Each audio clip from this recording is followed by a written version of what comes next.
everybody! I wanted to make another video to show you what I read in February. So if you're looking for something new to read, hopefully one of these book recommendations is right for you.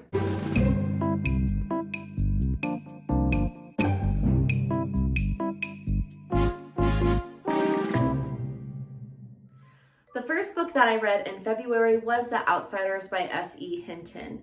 You've probably heard of this book. It was made into a movie starring Rowell, and also a lot of people read this when they're in high school. I think I read this in high school, but I'm not quite sure, and so I decided to read it again. The Outsiders follows the life and perspective of a boy named Ponyboy, and yes, that is his real name. And Ponyboy has two older brothers, Soda Pop, who everyone seems to like, and Daryl, who he doesn't really get along very well with. The book starts out with Ponyboy walking home, and he starts explaining to you who he is and how he identifies as what's called a greaser. And the greasers turn out to be the quote-unquote enemies, I guess, of another group called the Socs. It makes me think a little bit of the Capulets and the Montagues, or of the Jets and the Sharks from West Side Story. But basically, it's these two social groups of people who really don't get along and kind of function like gangs.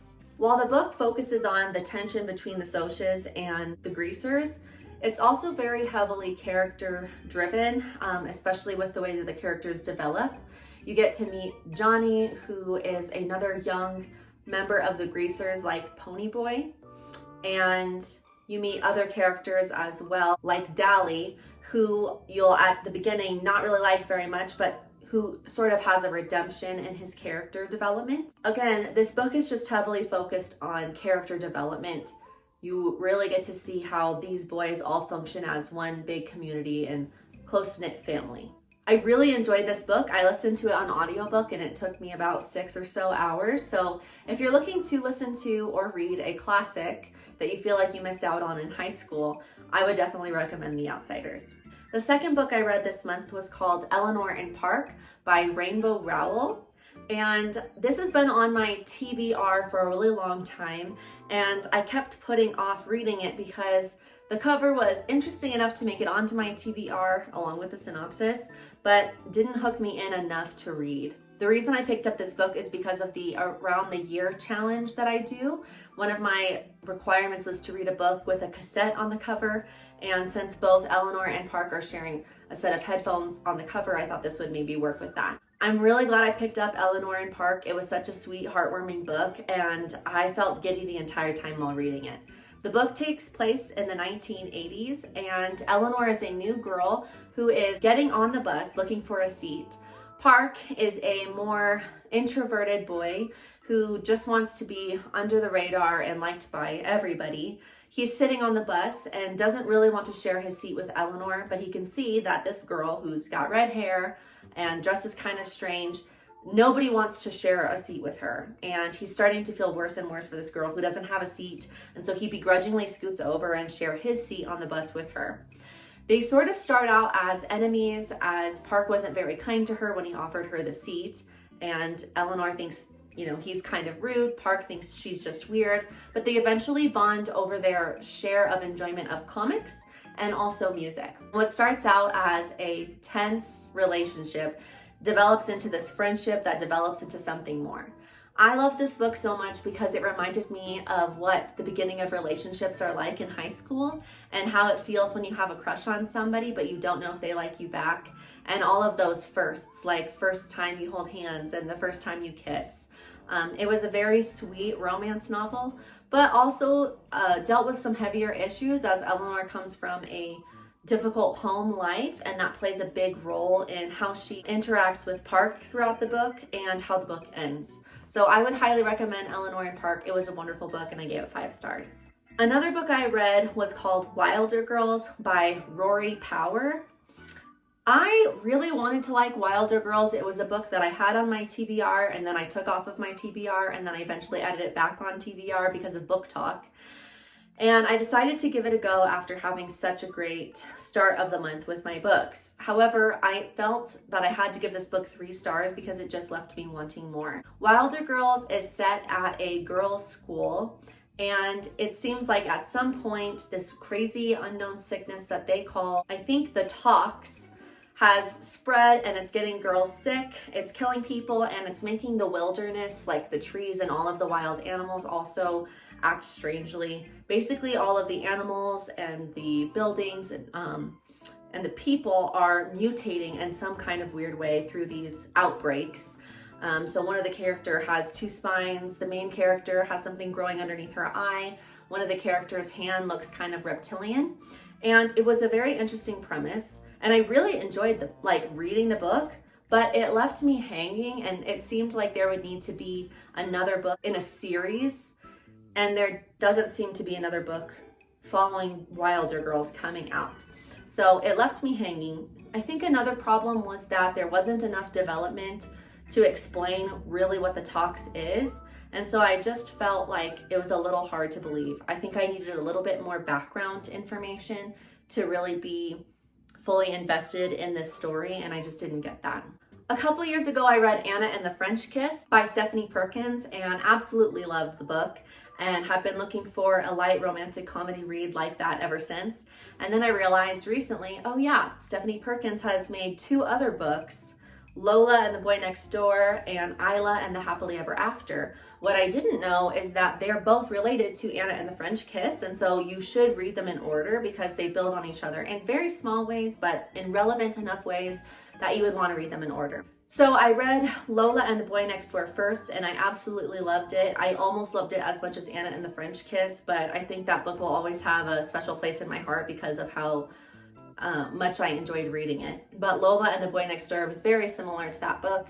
It's set in San Francisco, San Diego, I don't know, somewhere in California.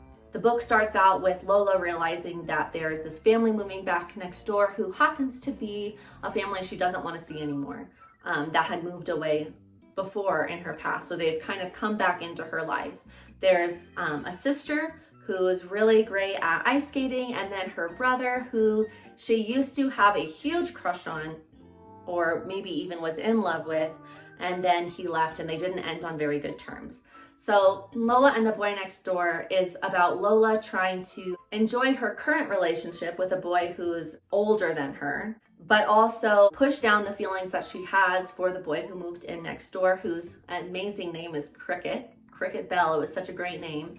I think that's one thing that Stephanie Perkins does a good job of, is creating some really creative names for the characters to have in her books. Obviously, because it's a love story, you get to see how Lola and Cricket have these ups and downs of their reuniting of friendship, how Lola and Cricket's feelings develop for each other, and how that impacts her family life and the relationship she currently has with her boyfriend, Max. Then I read Isla and the Happily Ever After, and this was set back at that boarding school in Paris, so brought back some of the things I really loved about Anna and the French Kiss, and it actually involves one of the main characters from Anna and the French Kiss.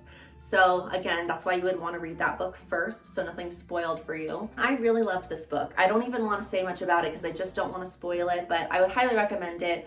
I loved all the books, so you should definitely check out the trilogy. My last grown-up book that I read this month was 1984 by George Orwell. I have read his book Animal Farm, but I definitely missed out on the opportunity to read it in high school because my class didn't read that. I've heard people talk about it a lot, and I've always wondered what I was missing, and so I finally picked up the book 1984, and I have to say I was genuinely surprised. I think George Orwell has a way of making books depressing, and he does that really well, and I guess I just didn't expect that coming from 1984. I think I expected it a little bit, but halfway through the book, it took a turn that I didn't anticipate it taking, and it was, yeah, quite depressing to read. It doesn't have one of those happily ever after endings. It's not a book that's gonna make you cry, but it is a book that's gonna make you think. You can tell that George Orwell is definitely trying to send some political messages and get people to think about what they will or will not allow their government to do. And I think that if I had the chance to read this with a group of people and have a discussion about it, I think I would have been able to gain like so much more than I was able to in just reading it.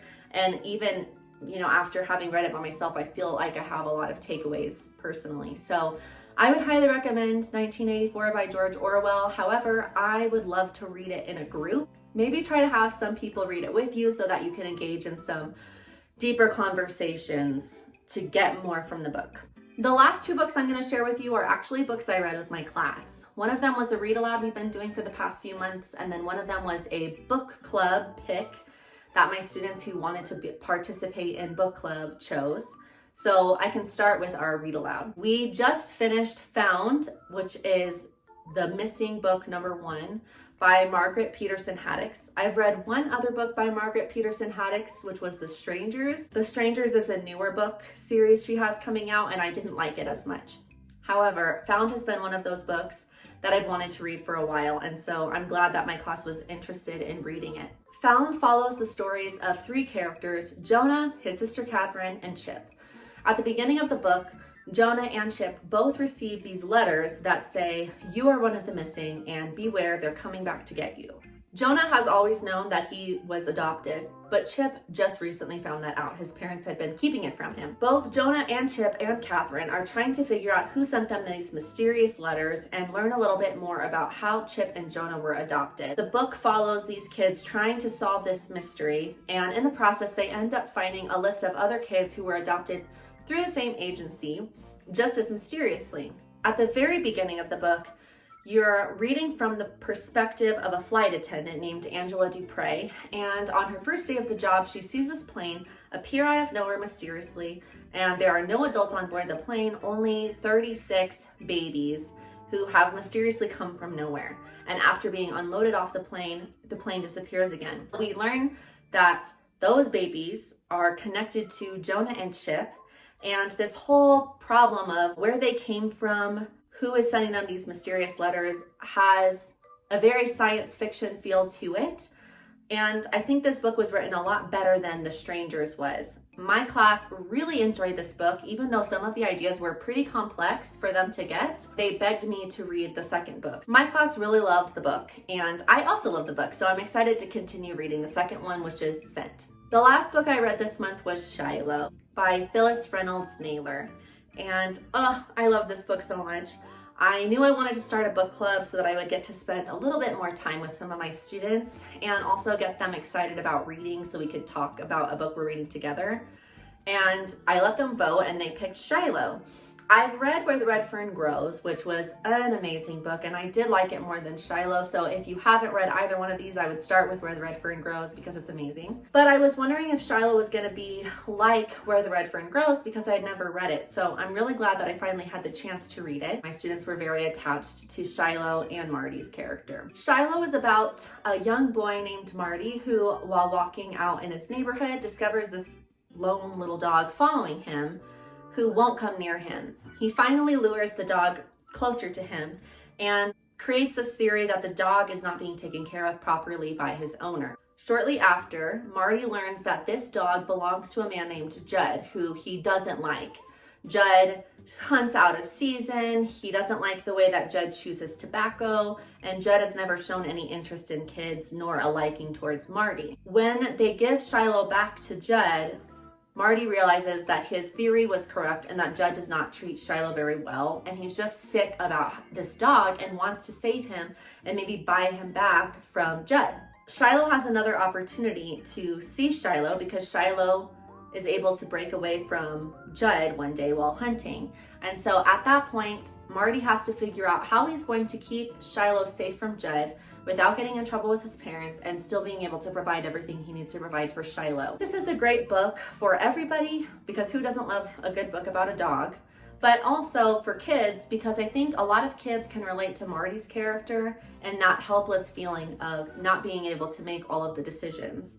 For example, if a kid wants a pet, they have to have their parents' permission and their parents have to provide things for that pet. If their parent is not going to let them keep that pet, especially if that pet is a dog, there's no real way for a kid to take care of a dog on their own without their parents somehow finding out about it. So I think that a lot of kids can relate to Marty's feeling of distress of wanting to protect and take care of Shiloh, but also his dilemma of how to do so in a way that doesn't make him a bad person because Marty really struggles with the lies that he's telling throughout the book. It was just a great book. It was heartwarming. I loved it. And I know that my class and I are excited to watch the movie. So we're going to do that next week. All right. Well, that is what I read in the month of February. So hopefully one of those books sounded interesting to you and you can check them out. If not, go on Goodreads or watch some of my other videos and you'll be able to find something that you'd want to read. Hopefully you pick up a great book soon, and I will see you guys later. Bye.